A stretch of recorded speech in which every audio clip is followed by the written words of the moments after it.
more narrow overview of EPIC, the study itself, which is really broken into 2 phases. So first, the study team for the second phase of EPIC, which is putting on this event, is listed here. And that's interesting. Nick is invisible, but Nick introduced himself. I am here.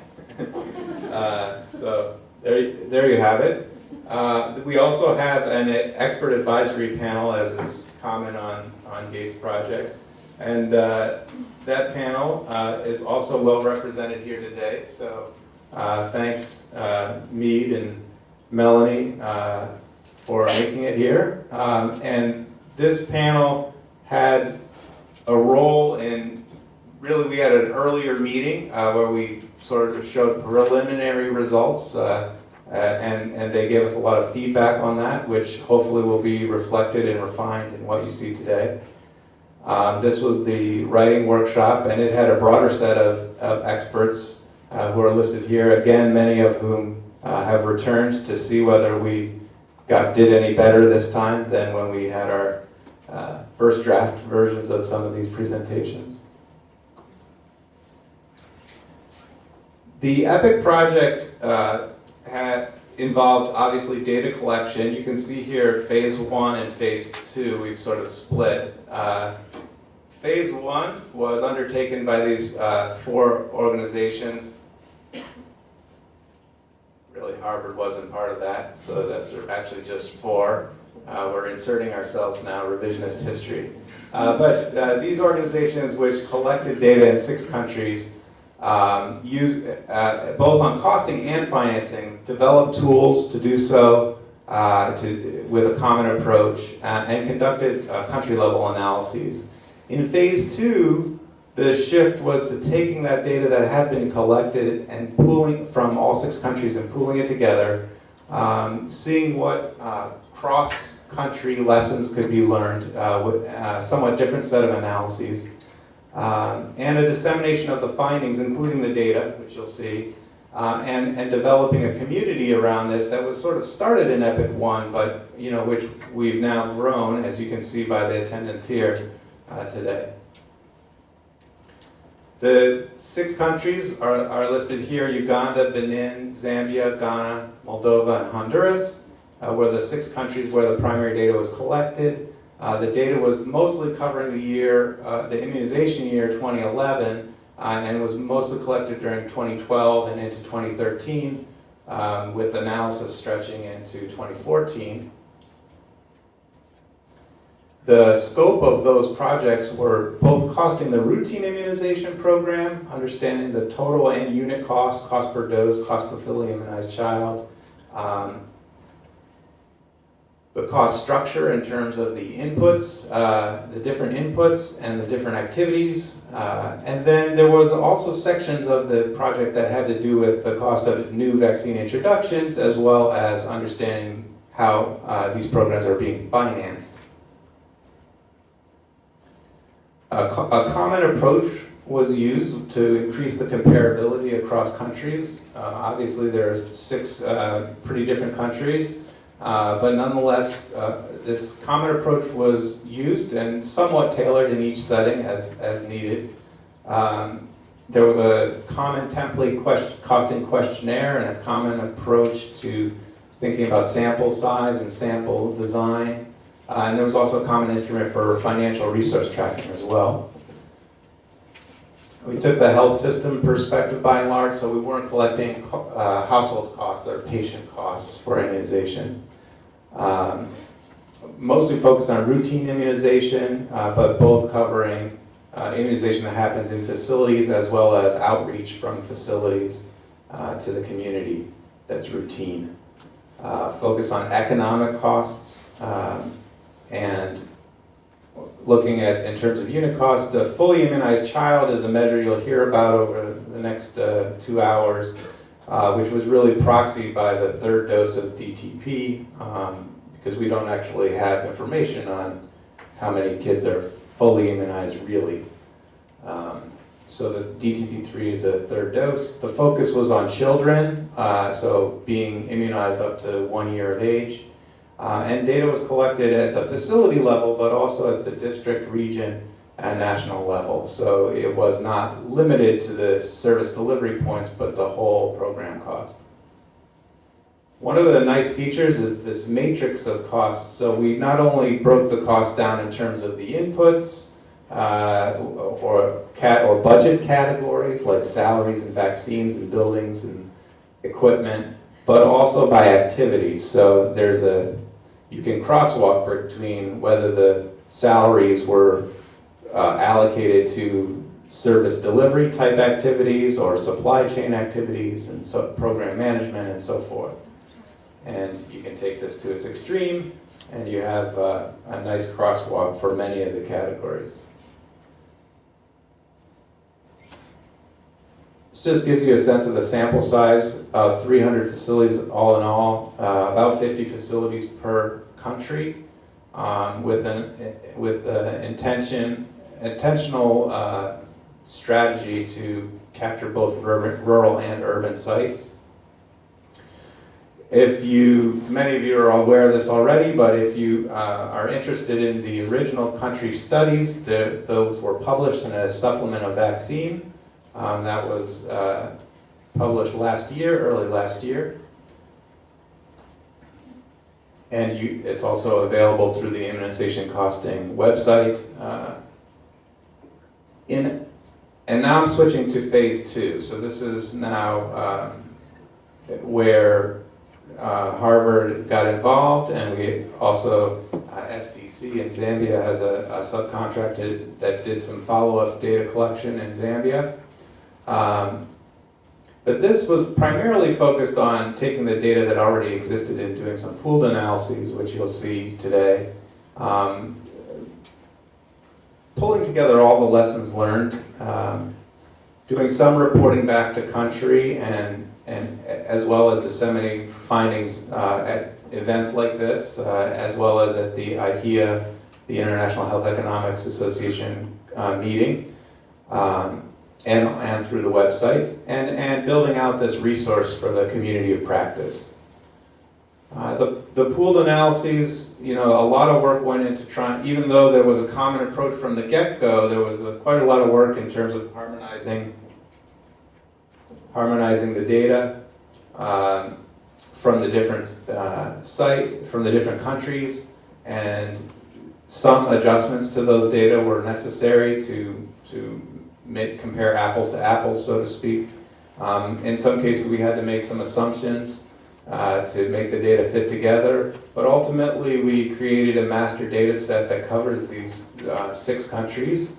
And into that we merged secondary data from the DHS, the Demographic and Health Surveys, and ultimately conducted some analyses on that data, looking at determinants of costs, efficiency of immunization delivery at the facility level, and cost share, so how the costs are broken down by different budgetary categories and activities, and some work on the pooled financing data, which Teresa Guthrie led, but Logan will present because she had some unfortunate last-minute visa troubles that were unexpected thanks to our State Department. So, as I mentioned, there was a lot of harmonizing of the data that needed to go, and we wanted to make sure that we followed a rigorous process for that, so that we would be able to track from the original data that we got from the country level study to the disseminated pooled data set, how the numbers track from those two, from the original source to what ultimately gets shared online and gets used for analysis. It took quite a lot of auditing of the data, understanding what was going on with different variables, a lot of communication with the original EPIC 1 teams, which those of you who are here will remember our nagging emails about various variables. We had to also watch ourselves that we weren't introducing any errors. So this is just showing you our tracking of any data issues, the red ones basically being things that we caused in our merging, and then we had to go back and address those, which we did. So this is not red anymore, but it was at one point. It was, and then other issues in these columns maybe happened more upstream, and we just had to understand them and do the best we could with that. I'm going to just keep moving along. We as I said, thank you. We merged.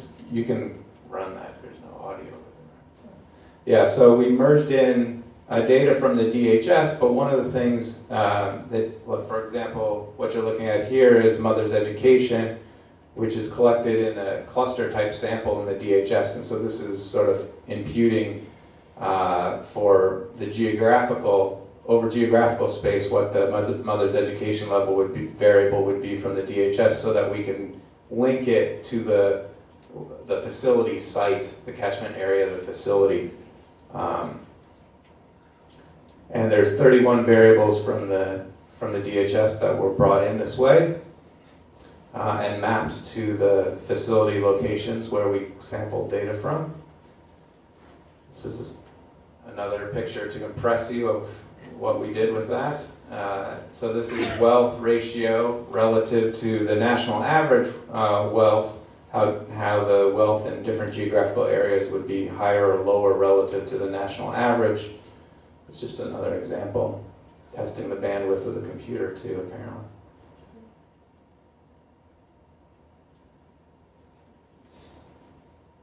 So in the rest of the session, which we'll get to momentarily, you'll see presentations of the actual analysis we did on these pooled data. Additionally, as I mentioned, one of the things in Ebb 2 was to focus on, compiling lessons learned and making sure that we fully exploited the data we collected and sort of beat it to death and didn't leave anything on the table in terms of what you could do with that data and understanding, how far you can go with that kind of data that was collected. But also lessons learned about collecting this kind of data and what the challenges are there, and lessons learned about the dissemination or the use of the data and engaging folks at different in-country or international levels with this kind of information. And part of that was a case study in Zambia, which we'll see, which will be reported today, where we went back and had a workshop in the country feeding the results back, and Anthony and Carl will discuss that for us. And then finally, I said one of the things we were going to do in Epic 2 is dissemination of findings. We did an early version of that in IHEA. That is in the future.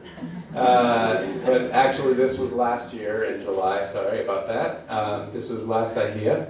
And then it was also presented at the CDC in Atlanta, and there was it was presented to a meeting which a lot of you also attended in Seattle that was organized at the University of Washington, and finally this workshop, which will be our. And then a lot of work went into also having some web resources and building a community. So you'll see that there's a website, immunizationcosting.org, which we'll beat you over the head with this next 2 days, if we haven't already, where all this information on EPIC is located. So you can find links to the articles that have been published, to the presentations that have happened. You can find links to a Dataverse where the actual raw data is stored if you want to analyze it yourself. And there's a listserv that's part of that, so we communicate regularly. If you are doing work on immunization costing or financing and you want to use that, access that community practice to disseminate some information or or solicit some information, please let us know. There's in the community of practice, which has 150 people or something. 170 people and from a number of different organizations, which we took the liberty of showing there. This is what the website looks like. It's very beautiful. And it's constantly being updated. So the information from these 2 days, these presentations will be videotaped and so forth. And well, I guess they don't use videotape anymore, as I've been told by Chris. We've moved on to digital. But they will be recorded and put on the website along with the presentation. So this will be a constantly growing information hub, hopefully. And this is showing you the data verse, which is where the data itself is housed, and it's sort of a permanent repository which has a number of controls on it to make sure that the integrity of the data is maintained, and you have permanent links to the data set, so if you do a study using the data, you can reference it in your references or bibliography of your journal article and be confident that that link will always work until I'm retired, at least. But for a long time. It's intended to be into perpetuity. And I think I should stop there. But just to say that if you have any friends and relatives that want to join the community of practice, there is a sign-up sheet. Many of you were signed up involuntarily, but you can also voluntarily sign people up through that form. Thank you.